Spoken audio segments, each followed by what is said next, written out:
తెనాలి మారిసుపేటలో వేంచేసి ఉన్న శ్రీ వరసిద్ధి విఘ్నేశ్వర స్వామివారి నవరాత్రి మహోత్సవాలు ఘనంగా నిర్వహించారు. నవరాత్రుల పూజల సందర్భంగా స్వామివారి శాంతి కళ్యాణం కన్నుల పండుగగా నిర్వహించారు. స్థానిక మారిసుపేటలోని శ్రీ బాల త్రిపుర సుందరి సమేత శ్రీ చంద్రమౌళీశ్వర స్వామివారి దేవస్థానంలో 66వ గణపతి నవరాత్రి మహోత్సవాలు సోమవారంతో ఘనంగా ముగిశాయి.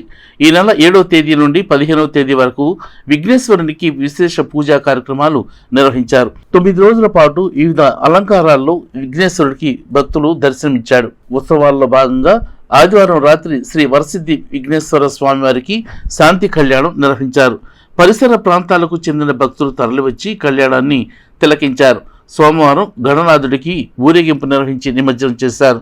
కార్యక్రమం వివరాలను ఆలయ కమిటీ అధ్యక్షుడు గ్రంథి సేతు మాధవరావు, కార్యదర్శి పొన్నూరు నాగసూర్య శశిధర్రావు, కోశాధికారి వరద వెంకట శేషగిరిరావు వివరించారు. కార్యక్రమంలో కమిటీ సభ్యులతో పాటు భక్తులు పాల్గొన్నారు. శ్రీ శ్రీ శ్రీ పుష్పగిరి శంకరాచార్య మహాసంస్థానం అయినటువంటి శ్రీ బాలాసుందరి సమేత చంద్రమౌళి స్వామి దేవస్థానం మారిసుపేట నందు 66వ గణపతి నవరాత్రి ఉత్సవాలు ఎంతో వైభవంగా ప్రారంభమైనవి. మన వినాయక చవితి పండుగ రోజు నుంచి ఈ రోజుకి 9వ రోజు. ప్రతిరోజు కూడా స్వామివారికి 3 పూట్ల పూజా కార్యక్రమాలు, అట్లాగే సాయంత్రం పూట 6 గంటల నుంచి స్వామివారికి కళ్యాణ మహోత్సవం జరుగుతుంది.